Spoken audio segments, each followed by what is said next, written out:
From Beanstalk Global. I'm now with one of my, Justin, I'm going to call you one of my favourite friends in the whole of the fresh produce sector. I'm going to introduce you, Justin Chadwick, CEO of the Citrus Growers Association of Southern Africa.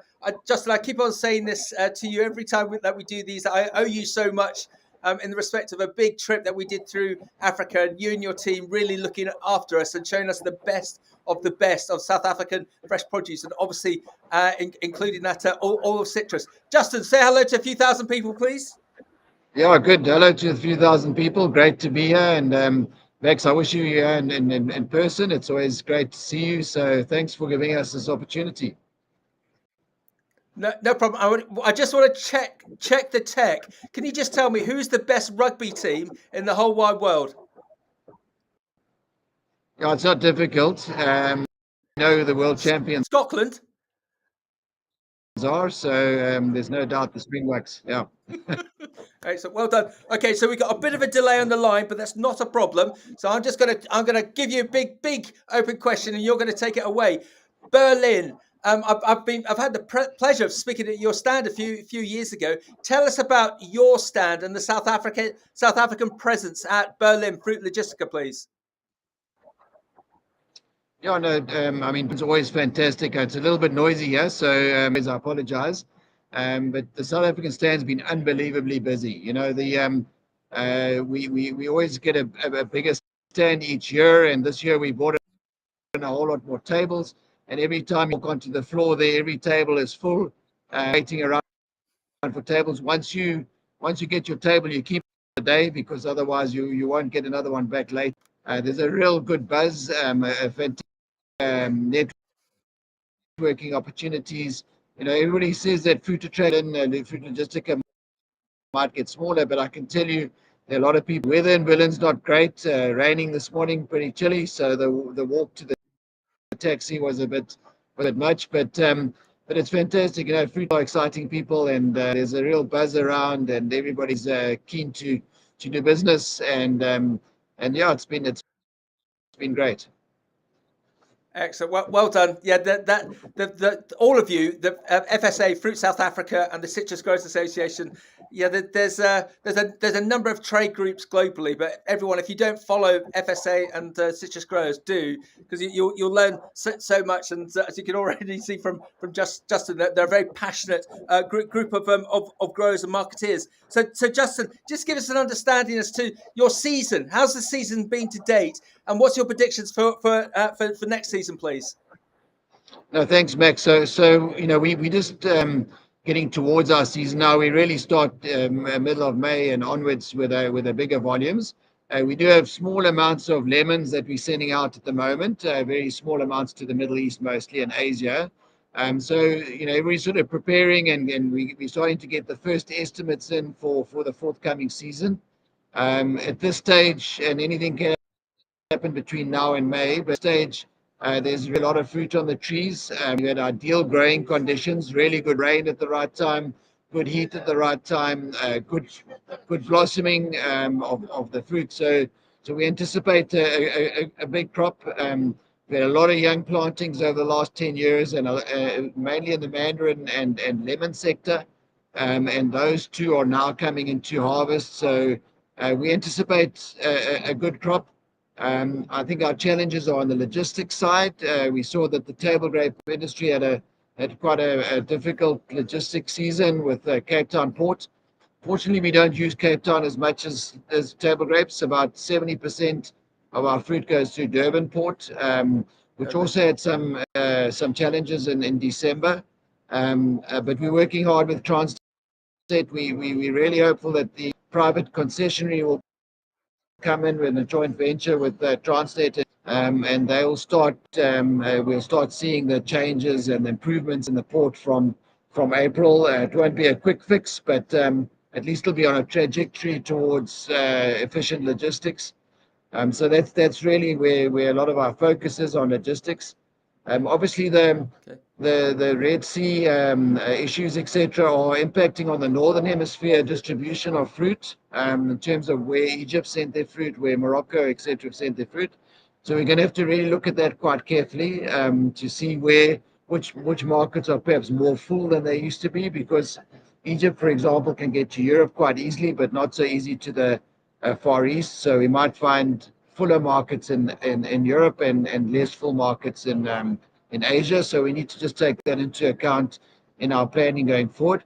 But we anticipate a good season, good quality fruit, good sizing, and everybody's very optimistic. Looking around here, we had a shocking 21 and 22 season.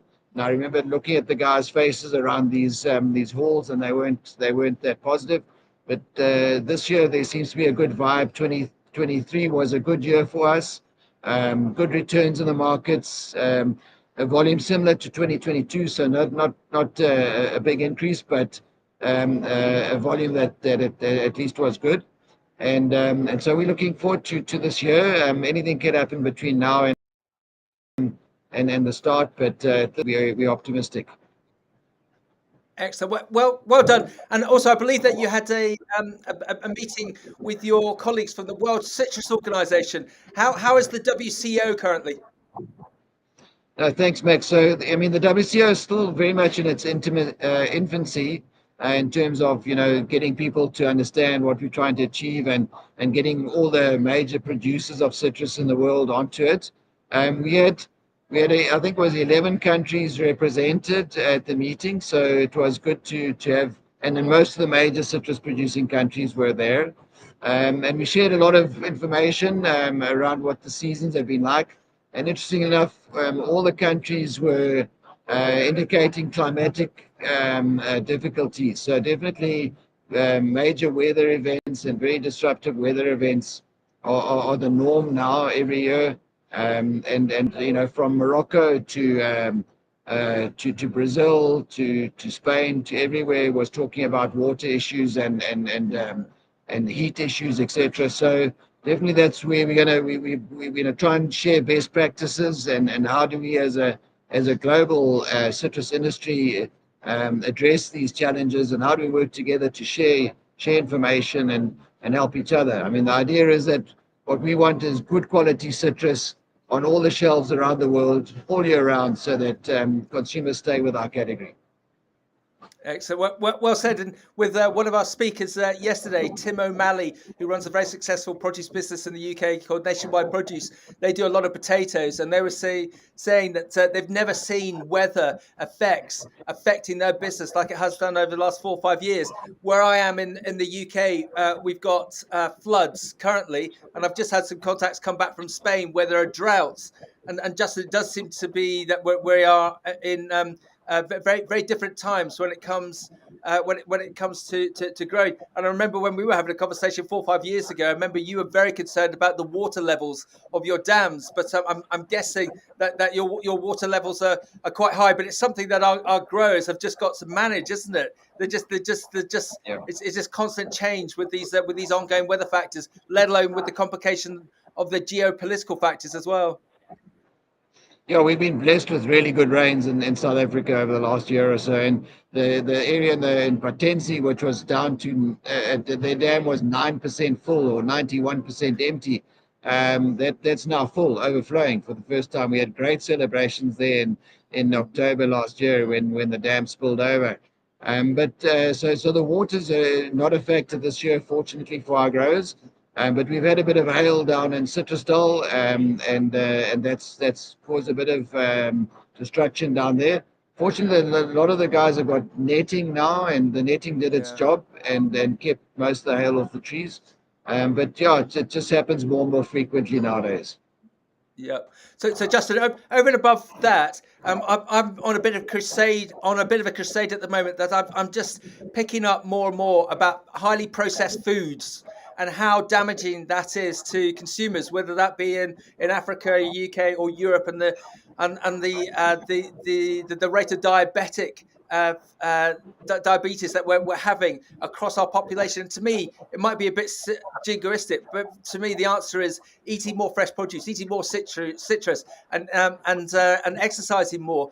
What's your thoughts? What's your thoughts of all the growers that you represent as to how we can get the consumer to eat more citrus globally? What's the answer?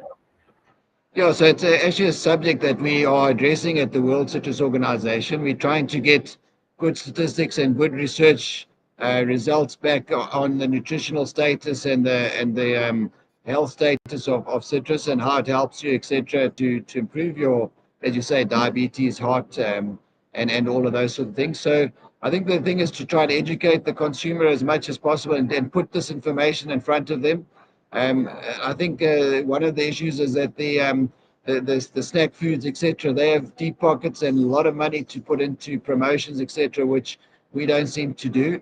I mean, we can take a leaf out of the avocado industry, for example, that does amazing work in terms of their promotions, etc. So we're speaking a lot with them, seeing what they're doing, and hopefully we'll put together some sort of a campaign that will drive people towards our product and eat more healthy going forward. I mean, Max, as you know, I love grapefruit, and I don't understand why grapefruit is one of the commodities that we don't seem to be growing in.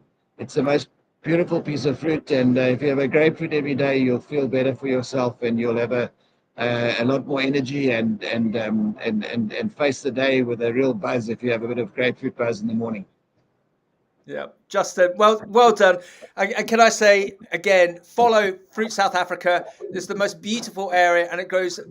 Justin, am I going to say this? The world's best fresh produce. All my American friends are going to be a bit angry with me, but grows some of the world's finest fresh produce. So follow Fruit South Africa, follow the Citrus Growers Association of Southern Africa, and also follow World Citrus Organization. I'm really intrigued. I'm really excited that if you can duplicate what the World Avocado Association have done, Justin, and learn from them, that's going to be very, very exciting. So we wish you and your growers all the best for having a fantastic season upcoming, Justin. We hope you have good travels back from Berlin as well.